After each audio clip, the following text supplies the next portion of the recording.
Hello everyone, welcome to the second lab of the Power Apps Basics training. The focus for this lab is gonna be Dataverse. Remember that we are working with our device ordering app and we are working for an organization in which employees go through a hardware refresh cycle every 3 years. So we are building an app for this organization that will allow them to streamline the process for ordering and also approving. So far, in the previous lab, we built a Canvas app where users can see the available devices and select from there to compare. Now we are moving to the second stage of the lab and we want to build the process for device ordering. We need to store this information somewhere, so we're going to use Dataverse to store the requests from our users, and also we are going to take advantage of this lab to explore around the options that Dataverse has. In this lesson, we will learn about Microsoft Dataverse databases. We also understand the custom tables and what custom tables are. We'll also see a little bit about what standard tables are. And we are also going to learn how to connect Dataverse tables and forms to Power Apps, how we can see this data. We will also see calculated columns and what are business rules when it comes to Dataverse. Just before moving to the browser and start playing around with Dataverse and the Power Apps, let's just do a quick summary of the Dataverse components. This is a quick reminder. The Dataverse components are, the main component is a Dataverse database, and that is the container in which we're going to place all the entities and information that we want to store about a process or about a whole organization. And those database are composed by tables, and tables are the specific items that we want to save data on. For example, an employee. For this specific lab, we're working on storing the information about the device order requests, and then on those tables we save a specific information like name, date, requested by, device, among other things, and that is what we call columns or fields. So the columns or fields are the pieces of data that we are storing about the entity that we are working with, and again, that could be employees, requests, among others. And finally, we also have relationships that pretty much help us to connect tables between them. For example, if we have a table in which we have stored the orders for the devices, we can also add a column to indicate who was the user that created that request. So we have another table with users, and we can connect those tables by using relationships. We're gonna revise all of this while we go in the lab and exploring around in Power Apps, but those concepts are pretty important to keep in mind so you can keep up with this lab. If you are familiar with relational databases, most likely these concepts are already familiar. Sounds familiar for you, but if you're not, make sure to keep them in mind because we're gonna need them as we go in this lab. And finally, there's a really important concept in Dataverse that is actually one of the main selling points and the main advantages of using Dataverse, and that is the common data model. That Microsoft has identified specific items that are common among different enterprises and among different industries. So they are taking advantage of what they know that it is common for all companies or for most of them, and they are putting it into Dataverse. So for example, all companies have clients or customers, and those customers are groups into accounts.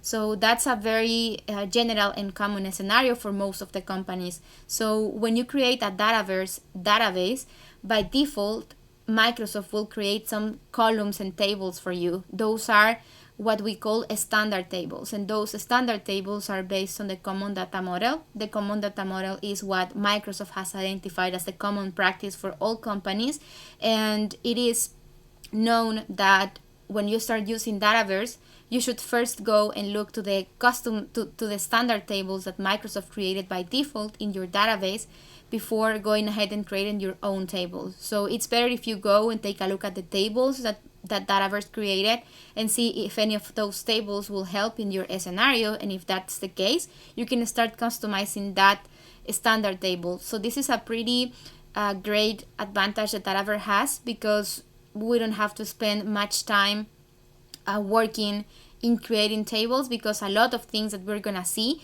are by default created by Dataverse. Same thing with tables. When you create a new table, by default Dataverse will add some columns that is common for most of the business cases. For example, when a request is added, you want to see who created it, when it was created, and if it was modified, who did it, and in which date. So all of those columns are created automatically whenever you create a new table. And that's pretty great, because you don't have to spend any time assigning any logic to those tables, like saying, okay, this created by should be a list of users, and then we need to connect that to the users table. You don't have to do that, because by default Dataverse is gonna do it. So the common data model is definitely a great advantage that we should be making the most of, because it really helps in decreasing the time that you spend creating your database and structuring it. Okay, now let's switch to our browser and let's go to make.powerapps.com. I am already here. Make sure that you are connected to your environment in which we are working with this lab, and then we can go to this data section and then go to tables. Here's where we're gonna see all the tables that we have created if we have done that, or we're gonna see also all the tables that are created by Dataverse automatically. These tables are the ones that we know as standard tables, because those tables are created automatically when you decide to create a database in Dataverse environment. So we can not delete any of the standard tables. We can just customize them as we need them. You can see that we have standard tables for account, addresses, appointments, feedback, email. So these are the ones that Microsoft has identified as common for most of the business cases. For example, we always are going to have a list of users, and if I open that here, and then you're going to see all the columns that we have for all the users. You can see that we have the name, where the person lives, we have who created the record. We have a lot of information about this person, and this is gonna come from the Azure Active Directory, so it's gonna be directly connected to there. And also keep in mind that the user table is gonna also be updated as you keep adding users into your environment for access. So by default, you can see how we have a lot of information about our users, a lot of tables that we didn't spend time developing because Microsoft added them as standard tables.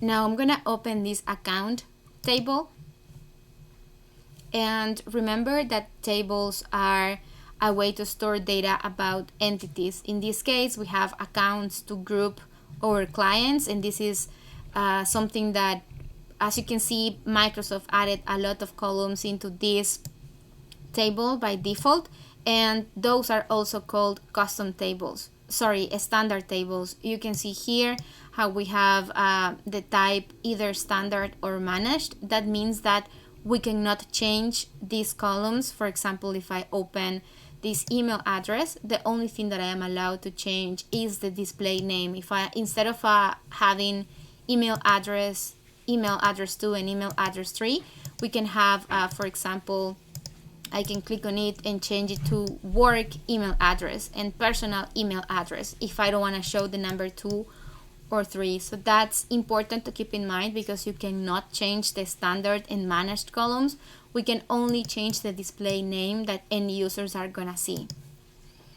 Now, each of the tables that we have, they can have different data types, and Dataverse actually has a lot of different data types, and that's pretty great because we can take advantage of all the predefined setups that Dataverse creates. So you can see here in this account table that we have unique identifiers, we have text type, choice, multi-line for the ones that are bigger. We have also floating number. We even have a time zone, currency.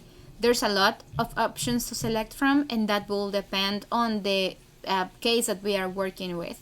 If I go here and click on add column, that's gonna add a custom column, and here I can select the data type. You can see that there are a lot of types to select from, and for example, we even have a type for files and image.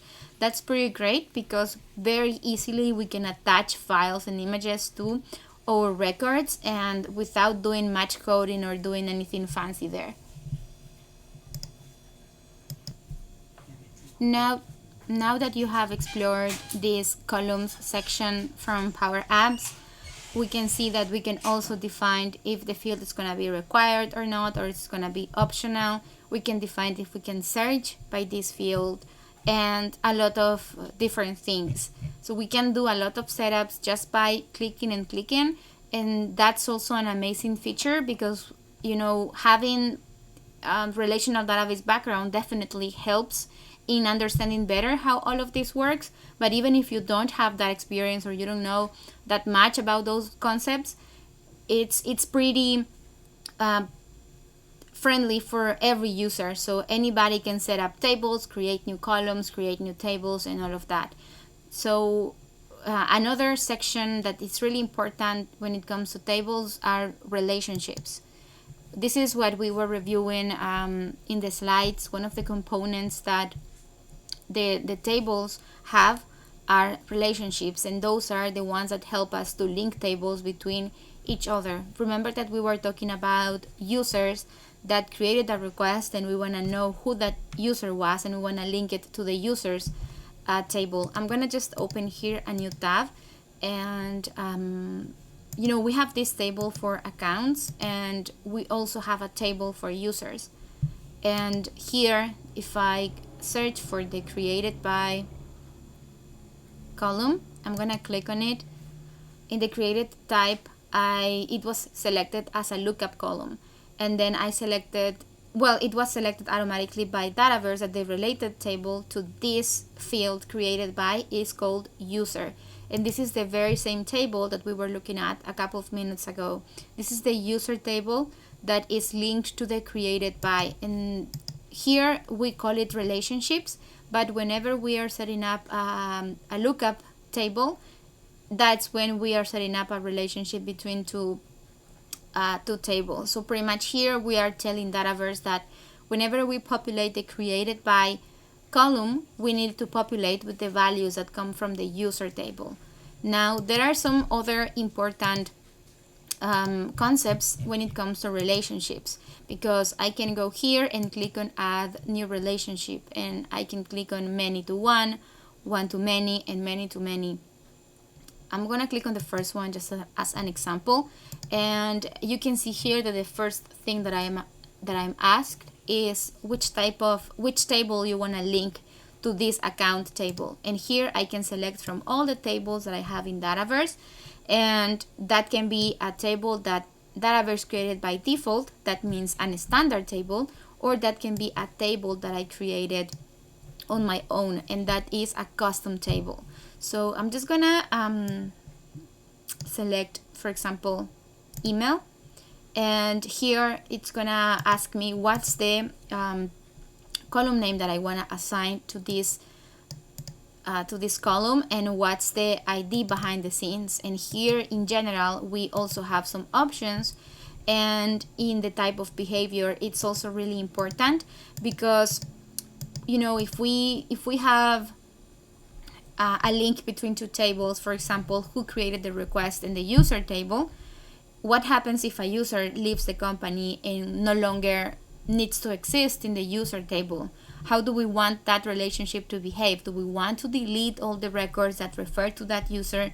Do we want to unlink all the records that refer to that user? Do we want to prevent our end users to delete any user that can have a request in our second table? Those are important questions that we need to ask ourselves before moving forward and before setting up our lookup tables or relationships between the tables. If I will just call it email test here, and if I clicked on and then save table, you can see how a row was added to my email to my account relationship list. So now I created the relationship, and also a column was added to my accounts table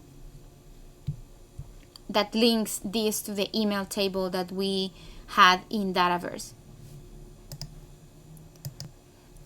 If I go to the list of columns, I'm gonna see it now here. So as you can see, I added it from the relationships area, but that also populated my column here. You can see that it's set up as a lookup table, and also it identified properly what is a table that is related to this specific column. So that's pretty great. Now let's go back real quick to the relationships, and here we need to select which type of relationship are we gonna have between those two tables.